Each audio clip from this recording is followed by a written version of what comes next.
कभी ऐसा महसूस हुआ है कि कोई जागे लेकिन हिल ना पाए? आज हम एक ऐसी ही कहानी में उतरने वाले हैं। एक डरावना और बार बार होने वाला अनुभव जिसे स्लीप पैरालिसिस कहते हैं। आइए देखते हैं कि इस कहानी में आखिर हुआ क्या था। कहानी की शुरुआत बस इसी एक लाइन से होती है जो किसी को भी अंदर तक डरा सकती है। सोच कर देखिए, कोई पूरी तरह से होश में हो लेकिन अपना ही शरीर उसकी कैद बन जाए। तो ये सब कुछ शुरू कहाँ से हुआ? कहानी की शुरुआत होती है एक एकदम आम से दिन से, और शायद यही बात इसे और भी ज्यादा अजीब बना देती है।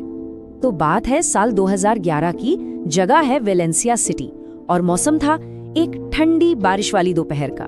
कहानी सुनाने वाले को तेज बुखार था और उनकी माँ पास में ही देखभाल कर रही थी। मतलब सब कुछ कितना नॉर्मल लगता है ना, एक बीमार इंसान घर पर आराम कर रहा है। लेकिन बस यहीं से, इसी नॉर्मल से दिखने वाले पल से कहानी एक बहुत ही अजीब मोड़ ले लेती है। और यहीं से माहौल बदलना शुरू होता है।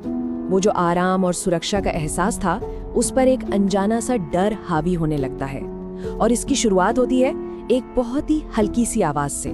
जरा सोचिए इस बारे में, कोई बीमार लेटा हुआ है और तभी दूर से किसी के फुसफुसाने की आवाज आने लगे। पहली बार में तो शायद यही लगेगा कि बस बुखार की वजह से कोई वहम हो रहा है, पर यह वहम नहीं था।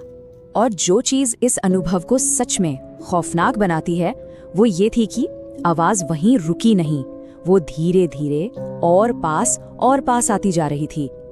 ऐसा लग रहा था मानो कोई जानबूझकर कदम दर कदम उन्हीं की तरफ बढ़ रहा हो।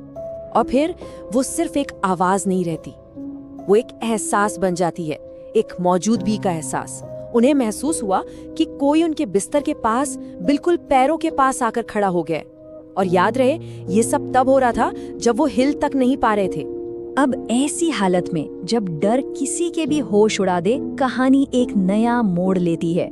ये मोड़ है डर से लड़ने का और उस पर काबू पाने की एक कोशिश का। उन्हें अचानक याद आया कि उन्होंने स्लीप पैरालिसिस के बारे में कहीं पढ़ा था। अच्छा, ये होता क्या है? होता ये है कि जब हम गहरी नींद में होते हैं ना, तो हमारा दिमाग हमारे शरीर को एक तरह से पैरालाइज कर देता है ताकि हम सपनों में चल